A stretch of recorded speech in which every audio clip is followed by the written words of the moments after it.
د ورو سوال کړی دی چې د پیغمبر صلی الله علیه وسلم د طرف نه زه قرباني کولی شم او که نه؟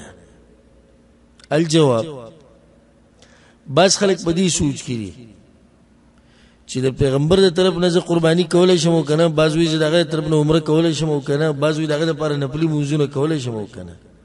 ګوره ته د پیغمبر غم راغستی، خپل غم کوه. هغه سردار دی د دې امت او د دې انسانانو، د جنت دروازه به هغه کولاوي، شفاعت به غټ هغه کوي.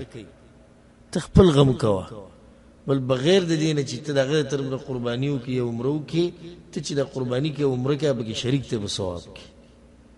دا طریقه هغه ښوولې، د دین هغه موږ ته رارسولی. خو بعض کسان یو روایت ذکر کوي،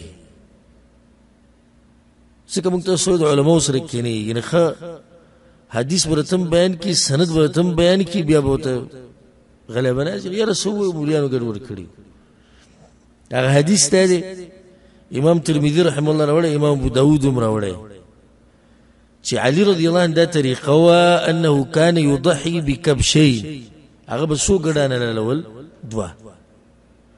احدهما عن النبي صلى الله عليه وسلم، یو به د پیغمبر د طرف نه، دغه د مرګ نه بعد، والآخر عن نفسه، او دا دویم به د خپل طرف نه لالو.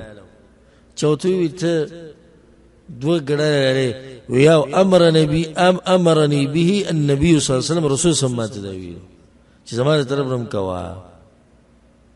اوس که دا روایت ته پیش کی چې دې مبارک یې سوی، د دې دوه جواب دي.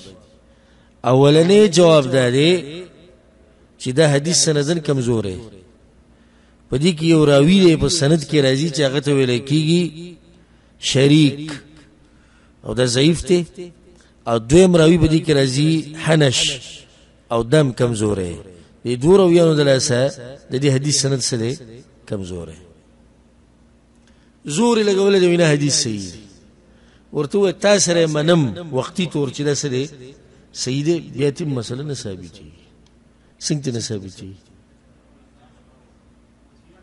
وصیت یې کړی دی خاص علي رضی الله عنه، نو ته به سره عمل کوې. وصیت خو چاته وشي عمل به پې څوک کوي؟ هغه به پې کوي. رسول صلی الله علیه وسلم په ټول امت کې خاص چاته ووایي که دا حدیث صحیح ثابت شي، علي رضی الله عنه ته ووایي چې ته قرباني کې زما د طرف نه به کوه. ابو بکر صدیق ته خو نه دي ویلي، نه هغه کړي، نه عمر بن خطاب کړي، نه بل کړي، نه بل کړي. نو دې کې دا خبره یاد ساتئ چې موږ د قرآن او حدیث نه مخکې نشو تللی. صحیح د پیغمبر صلی الله علیه وسلم سره زموږ ښه محبت دی، او د هغه سره به څنګه محبت کې، دا خو الحمدلله زموږ نه تپوس وکړي څنګه محبت به ورسره کې.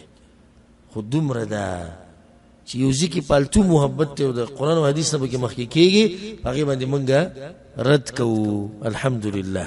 نو دا خبره بې سنده ده چې د پیغمبر د طرف نه ما قرباني وکړه، دې څه ثبوت نشته. والله اعلم.